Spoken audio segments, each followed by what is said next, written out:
ஓவியம் சார்ந்த துறையில் பல்வேறு விஷயங்களை கற்றுக்கிட்டீங்க. இருந்தாலும் இந்த உயிர் ஓவியம்ன்றதை கொஞ்சம் ப்ரையாரிட்டியாக எடுத்திருக்கீங்க இல்லையா, முக்கியத்துவம் கொடுத்துருக்கீங்க. அதுக்கான காரணம் வீட்டிலேருந்து எனக்கு பண உதவி எதுவும் வராத போது நமக்கு தேவையான வருமானத்தை நம்ம ஈட்டுறதுக்காக ஒரு பார்ட் டைம் ஜாப். ஆமாம், அவங்க யாரும் எனக்கு கோஆப்ரேட் பண்ணாததுனால, ஒத்துழைக்காததுனால நான் வந்து என்ன நானே பார்த்து கண்ணாடியில் பார்த்து பண்ண ஆரம்பித்தேன். இதுக்கெல்லாம் ஒரு பேர் இருக்குன்னு எனக்கு அப்போ தெரியாது. ஆஃபீஸு ஸ்டாஃப்ஸு இதெல்லாம் வைக்கணும்னு எனக்கு ஆசை இருக்குது.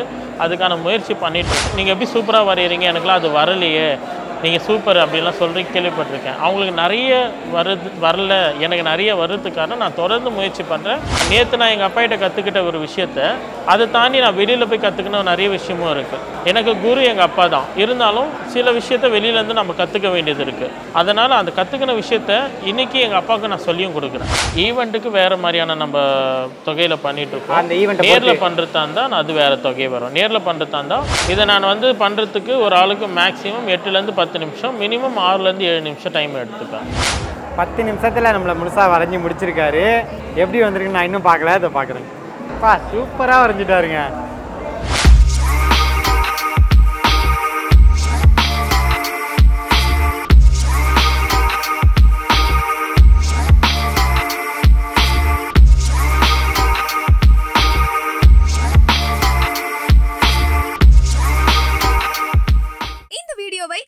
வழங்குபவர்கள் Paces Pay, secure digital payments with multiple features and great success rate. உயிர் ஓவியம் உங்களை பார்த்த ஒரு 10 நிமிஷத்துக்குள்ளேயே உங்களை அப்படியே இந்த மாதிரி நேச்சுராக ஒரு கண் முன்னாடி கொண்டு வந்து நிப்பாட்டுற மாதிரி ஓவியத்தை வரையக்கூடியது தான் உயிர் ஓவியம். இந்த ஓவியத்தை வரையக்கூடிய இளம் ஓவியரான திரு பிரீத்தம் நம்ம கூட இருக்கார். இவர் எப்படி இந்த ஓவியத்தை கற்றுக்கிட்டாரு, இந்த ஓவியம் என்ன, இதே மாதிரி நீங்கள் கற்றுக்கணுன்னா என்ன பண்ணணும், அது மட்டும் இல்லாமல் இன்னும் பல்வேறு விஷயங்களை நம்ம இந்த வீடியோவில் பார்க்க போகிறோம். வணக்கம் சார். சொல்லுங்கள் பிரீத்தம், நீங்கள் ஓவியராக உங்களோட பயணம் எப்படி தொடங்குச்சு? நான் எங்கள் அப்பா கிட்டேருந்து கற்றுக்கிட்டேன். அவர் வந்து சிற்ப ஆசிரியர். எந்த ஊர் நீங்கள்? அப்பா வந்து திருவண்ணாமலை டிஸ்ட்ரிக்ட், திருவண்ணாமலையில் தான் லோக்கலில் தான் இருக்கார். அந்த இடத்துல அவர் வந்து சிற்ப ஆசிரியராக இருக்கார். தலை சிறந்த சிற்ப ஆசிரியர், திருவண்ணாமலை மாவட்டத்தில் நல்ல ஒரு சிற்ப ஆசிரியர்னு சொல்லலாம். ஓகே.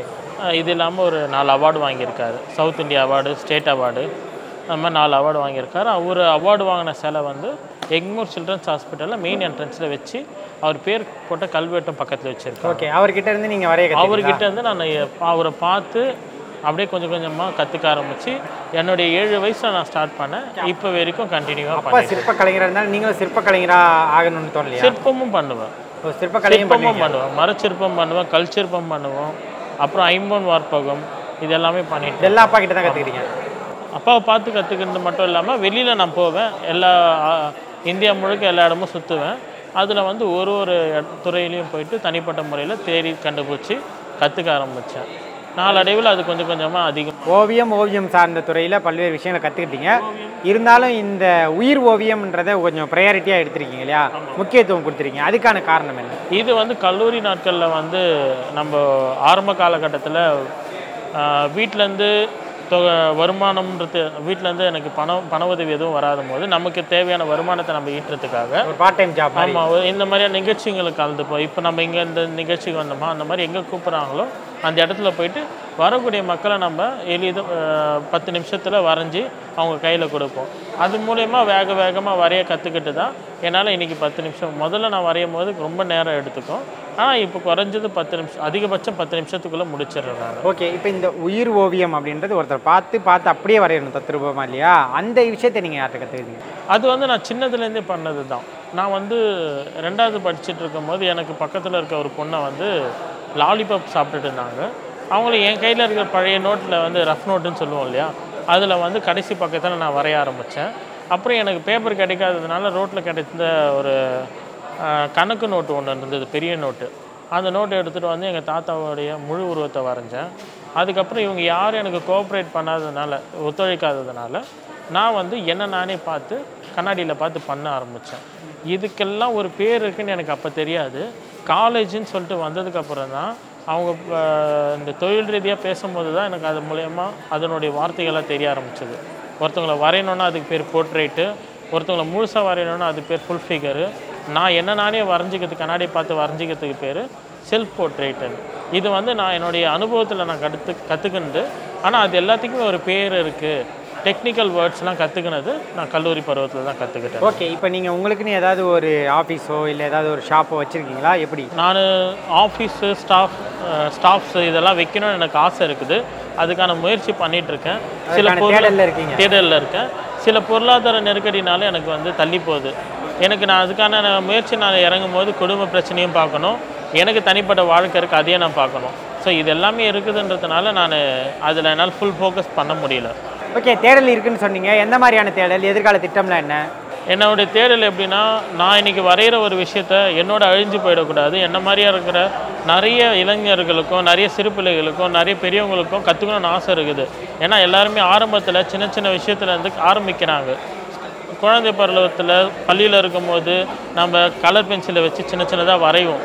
அது எல்லாருக்குமே ஆரம்பிச்சது தான். இப்போ நான் ஒரு ஆள் எனக்கு மட்டும் தான் வருது, உங்களுக்கெல்லாம் வரமாட்டேங்குது அப்படின்னு நான் சொல்ல முடியாது. நீங்களும் நிறைய பேர் சொல்லி நான் கேள்விப்பட்டிருக்கேன்.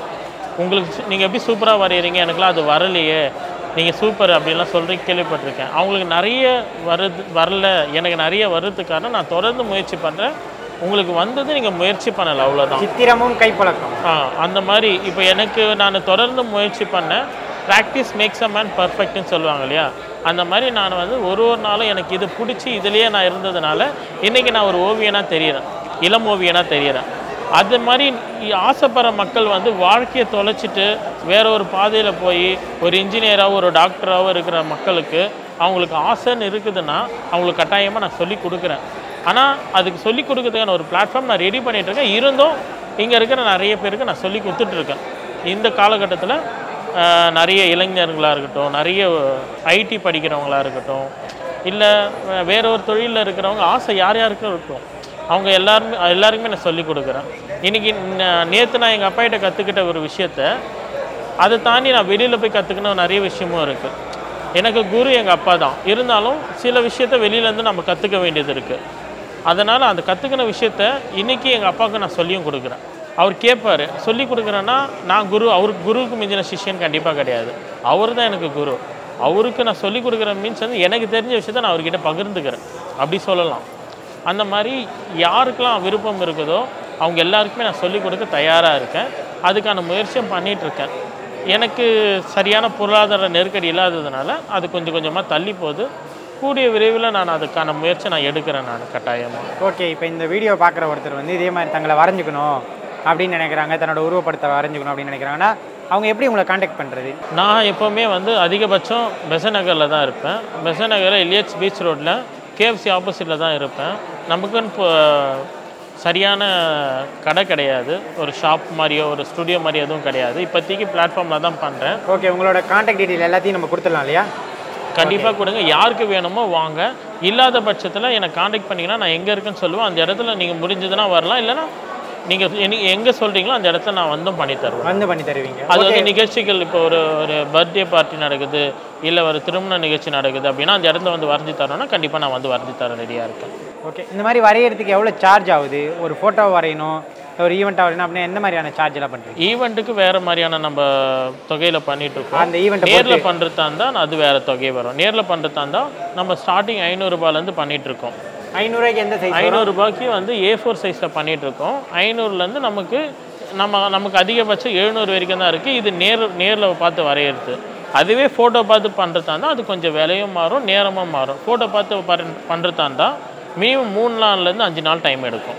ஓகே, அதே மாதிரி இப்போ நம்ம ஒருத்தராக நின்று பண்ணுறது இருக்குது, ஒரு ஃபேமிலியாக பண்ணுறாங்க, இல்லை 2-3 பேராக பண்ணுறாங்கன்னா அதுக்கு எதுவும் அந்த மாதிரியும் பண்ணி தரலாம். இப்போ ஃபோட்டோ ஒருத்தராக இதில் ஒரு ஆள் பண்ணுறீங்க அப்படின்னா இந்த சைஸ் வரும். அதுவே 2 பேர் பண்ணும்போது லேண்ட்ஸ்கேப்பில் உங்களுக்கு தனித்தனியாக வந்துடும், ஆனால் ஒரே படத்தில் வந்துடும். அந்த மாதிரி பண்ணி தருவோம். ஓகே, அதே மாதிரி வந்து நீங்கள் சொன்னீங்க ஒரு எவ்வளோ நேரத்தில் இதை வரைவீங்க? இதை நான் வந்து பண்ணுறதுக்கு ஒரு ஆளுக்கு மேக்ஸிமம் 8லேருந்து 10 நிமிஷம், மினிமம் 6லேருந்து 7 நிமிஷம் டைம் எடுத்துப்பேன். 6லேருந்து 8 நிமிஷம் பண்ணீங்கன்னு சொன்னீங்க. இப்போ நீங்கள் தத்ரூபமாக வரைகிறீங்க, நிறைய வரைஞ்சிருக்கீங்க. இப்போ என்ன அந்த மாதிரி வரைஞ்சி காட்ட முடியுமா? கண்டிப்பாக. எவ்வளோ நேரம் ஆகுது நம்ம பார்க்கலாமா? சேலஞ்சாக வச்சுக்கலாமே. ஓகே, வாங்க. வரைய போகிறாரு லைவாக, அது எவ்வளோ நேரத்தில் வரைகிறாரு அப்படின்றத பார்க்கலாம்.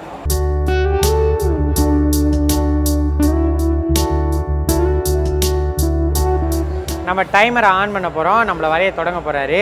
எவ்வளோ நேரம் ஆகுதுன்னு டைமரை ஆன் பண்ணி உங்களுக்கு நான் லைவாக காட்டுறேன். ஸ்டார்ட்.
10 நிமிஷத்தில் நம்மளை முழுசாக வரைஞ்சி முடிச்சிருக்காரு.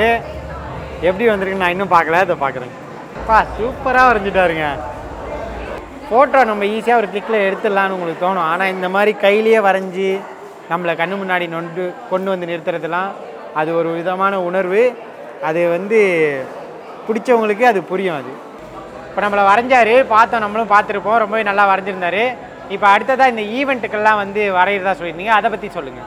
ஈவெண்ட்டில் பண்ணுறது வந்து இப்போ நேரில் பண்ணுறோன்னா ஒரு ஆளுக்கு மேக்ஸிமம் 8லேருந்து 10 நிமிஷம் பண்ணுவோம். அதே ஈவெண்ட்டில் பண்ணுறப்போ 5லேருந்து 6 நிமிஷத்துக்குள்ளே முடிஞ்சிடும். ஒரு மணி நேரத்தில் பார்த்தோன்னா நம்ம எப்படியும் ஒரு குறைஞ்சது ஒரு 10 பேர்லேருந்து அதிகபட்சம் நிறைய பேர் பண்ணி தரலாம். வரவங்க எல்லாருக்குமே வந்து கண்டினியூவாக பண்ணி தந்துட்டுருக்கோம். நம்ம ஈவெண்ட்டுன்னும் போது ஈவெண்ட்டில் எப்படி சார்ஜ் பண்ணுறோன்னா மினிமம் 2000லேருந்து நம்ம ஸ்டார்ட் பண்ணுறோம். ஒரு மணி நேரத்துக்கு 2000 ரூபாய் வரும். அது நேரத்துக்கு தகுந்த மாதிரி தொகையும் மாறும். ஈவெண்ட்டுகள்லாம் போகிறீங்க இல்லையா, அப்போது சில ஈவெண்ட்டுகள் நல்லா அமையும், சில ஈவெண்ட்டுகள் கசப்பாக அமையும். அந்த மாதிரி ஏதாவது அனுபவம் இருக்கா?